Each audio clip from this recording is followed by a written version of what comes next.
At issue had been how to fund the Department of Homeland Security, most notably the fight over how to address President Donald Trump's signature campaign promise of a wall along the U.S. border with Mexico.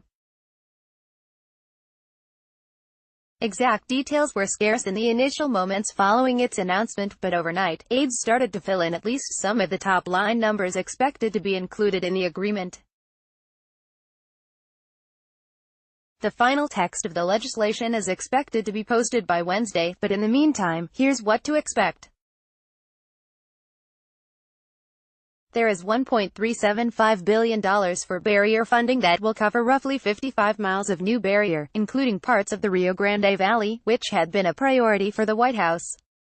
The 55 miles is double the amount allocated in the last spending agreement, but 10 miles less than the bipartisan Senate Homeland Security funding bill from 2018 that Trump rejected.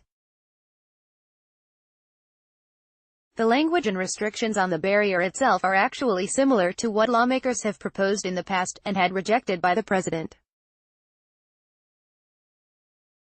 The top-line number also falls far short of the $5.7 billion requested by Trump in recent months.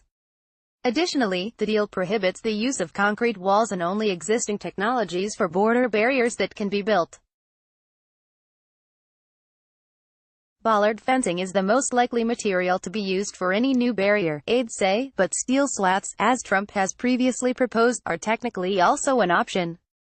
The issue became a sticking point that stalled talks over the weekend. Democrats view detention beds as central to a Trump administration immigration policy that is harsh and needlessly aggressive. Republicans view the detention beds as central to limiting the ability of detained undocumented immigrants from being released into the U.S. as they await hearings. The number of detention beds funded in the proposal is maintained at the current level of 40,520, a number currently surpassed by Immigration, Customs and Enforcement. There is no explicit cap or restriction, however, on ICE funding more detention beds than allocated under the bill.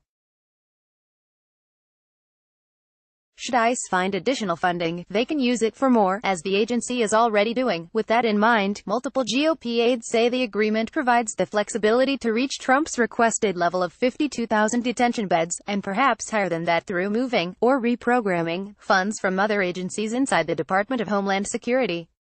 Republicans say the bill includes an additional $750 million in funds that could be transferred or reprogrammed to fund more detention beds. The Democrats' demand for a cap on interior detention beds, which they proposed at 16,500, was also dropped in the final agreement. There's a $1.7 billion increase in overall spending for the Department of Homeland Security, primarily for technology, ports of entry security, customs officers and humanitarian aid. CNN's Priscilla Alvarez contributed to this report.